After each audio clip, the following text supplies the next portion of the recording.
Yes guys, welcome back to another video. Welcome to the George Benson football channel. It looks as though we are getting business done. Chelsea have agreed a fee with Leeds United for Raphinha. We're waiting on personal terms, but this comes only a couple of days after I recorded the Last Fan Standing episode this week, where I was having an argument about whether or not Chelsea will finish above Spurs, as Flav and the rest of the Spurs fans seem to think that it's a done deal. Top four, challenging for the title. Yeah. And win the Premier League, let alone even finish ahead of, champions of the world, Chelsea Football Club. I think it's so incredibly bold before a ball is even kicked. And I honestly do believe, and I hope this doesn't bite me, and I don't think it will, so I'll say it, Tottenham Hotspur are not going to win the Premier League in the 22-23 season. Please go and check out the full link to the full episode in the comments down below. I had a pretty strong week on the show this week, so if you haven't already seen the show, I think you'll really like it. Link is in the description. But we have some good Chelsea news. I say good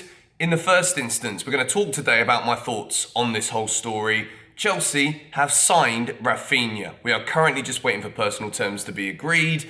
I don't think this is going to be an issue. I'm sure by the time this video is out, personal terms will have probably been agreed. We are just waiting for an announcement. Chelsea have swooped in a dramatic day of transfer news, and Raphinha looks as though he's making the move from Leeds United to Chelsea Football Club at the mercy of Arsenal's expenses and Barcelona, who also have been coveting the Brazilian winger now for quite some time.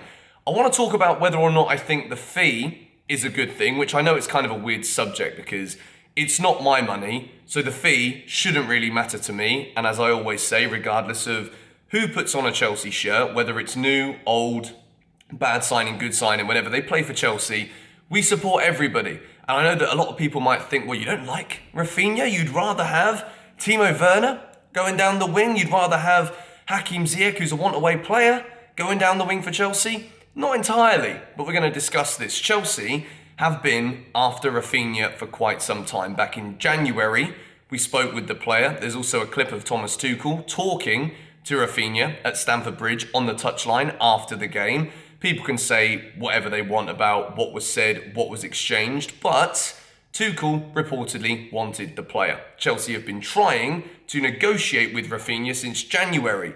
And I will say that the fact that the player apparently wanted a move to Barcelona, I would normally go along the realms of like, well, if a player would rather be somewhere else but then ends up coming to us, then I care about that. At this moment in time, the fact that Chelsea have actually got some business done and all of these like quietly working behind the scenes stories that we've heard about, now that we know it's true, now we can start to get excited. And I think the great thing also about this is the fact that it was only yesterday that Arsenal made an approach, an official bid for Raphinha. Leeds United turned it down. Arsenal were a few million short of the initial price that Leeds wanted.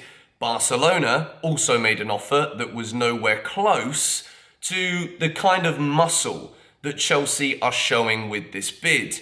Leeds wanted 55 million, including add-ons. This deal looks as though it will rise to around 65 million. Todd Boehly's Chelsea have gone in, and despite it looking as though Arsenal, maybe Spurs, Barcelona were going to be the favourites to sign him, the fact that Boehly has come in, slapped 55 million in Leeds' face pretty much immediately, saying, this is a wad of cash that we can give you right now. And when this rises, it is going to be even higher at a rate of around 65 million. This is a really, really big sign for Chelsea. Not only is there the caveat of Champions League football that would make Raphinha look at a move to Chelsea over a move to Arsenal, the pedigree of Thomas Tuchel over Mikel Arteta, I also believe, is a stronger pull for a player such as Raphinha at 25 years old. He's not even in his prime yet, if we base it off of historical analysis of these types of players. 25 means there's still room to grow, tactically develop.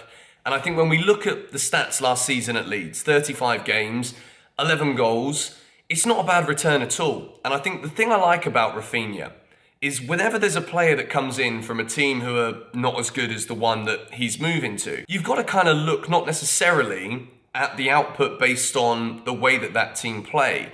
You've also got to look at influence. You've got to look at the way that this player is significantly better than the quality around him. Because when you look at that, it's why when players move to Chelsea, sometimes they improve. When players come to Chelsea, sometimes it isn't the same as before.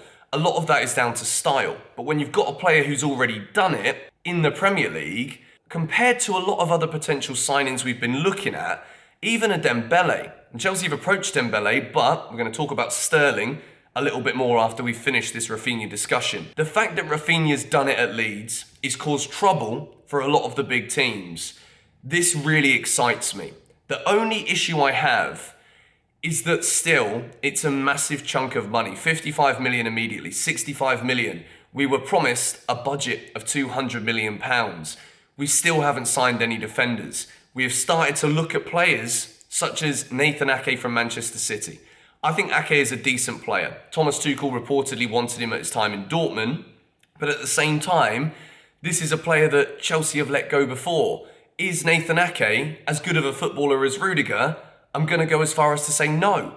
Was Rudiger one of our best players last season? Yes. Were Chelsea brilliant defensively last season? No, we weren't. So even though I think Raphinha is an exciting signing, creating chances was as much of an issue as leaking goals were in the second half of the season. But we've got Chilwell, Reece James fully fit once again to come back at the beginning of this season. We've also got to put into context that it's not just about the centre-backs that were the cause of any of Chelsea's defensive struggles last season. It was a culmination of losing that natural width and shape that when Chilwell and James were out injured for such significant periods, Chelsea were caught on counters more often. We didn't have the same level of quality with Aspi at right wing-back and Alonso at left wing-back as when those two were fit.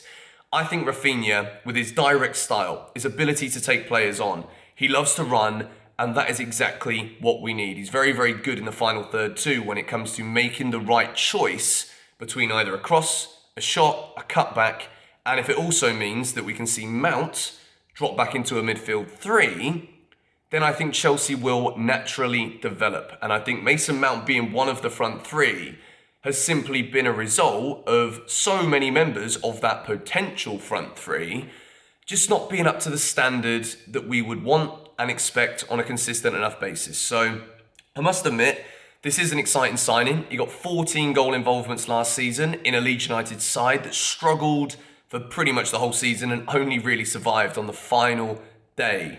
So yeah, this is a good signing. I just hope that that price point, which again, it's not my bloody money, we shouldn't really care, but I hope that even if we've spent this much and it looks as though we're about to make a new bid of around 35 million for Sterling, that is close to 100 million, or with the add-ons, that is 100 million on wingers. And we still haven't seen Werner leave. We still haven't seen Ziyech leave. We still haven't seen anybody go out of those areas yet. So, and at this point in time, we're looking at Werner as being like a make weight in a deal for a centre-back. We're looking at Ziyech being a loan. With this expenditure, we don't lower the quality of centre-backs that we're going for simply to try and remain within that budget. This is a big, big, bold move from Todd Boehly.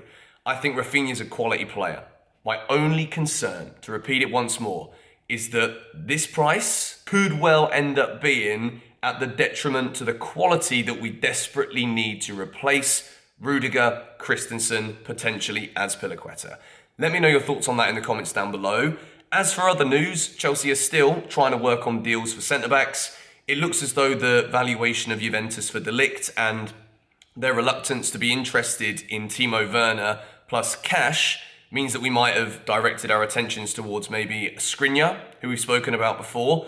I wouldn't rule Jules Koundé out at this point, but when we're looking at 55 mil, 65 mil Raphinha, 35 mil Sterling, someone like a Nathan Ake does seem to be a little bit more feasible within the financial realms of Chelsea's budget this summer. The good news is Chelsea got this one done quickly. We saw that other teams were interested. We saw that Arsenal were pressing. Barcelona were further away from the valuation, but if Raphinha really wanted that Barcelona move, you could have seen that one twist and develop again.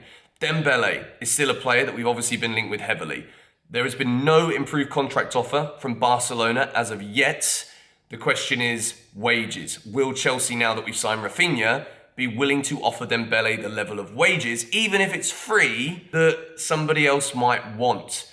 Every single signing that Chelsea make from now until the end of this window will have an impact on the spiraling effect of more signings coming through the door. We've heard stories about Tuchel is expected to see 6 players come through. This all depends on who leaves, and again, all depends on price points. People know Chelsea are desperate, so people might be less or more reluctant to negotiate with, let's say, bargains for Chelsea Football Club. But anyway, gonna wrap this video up here. As I said at the beginning, please go and check out the Last Fan Standing full episode. Link is in the description down below. But let's see what the rest of the transfer movements have in store over the coming days. Come on, you Blues.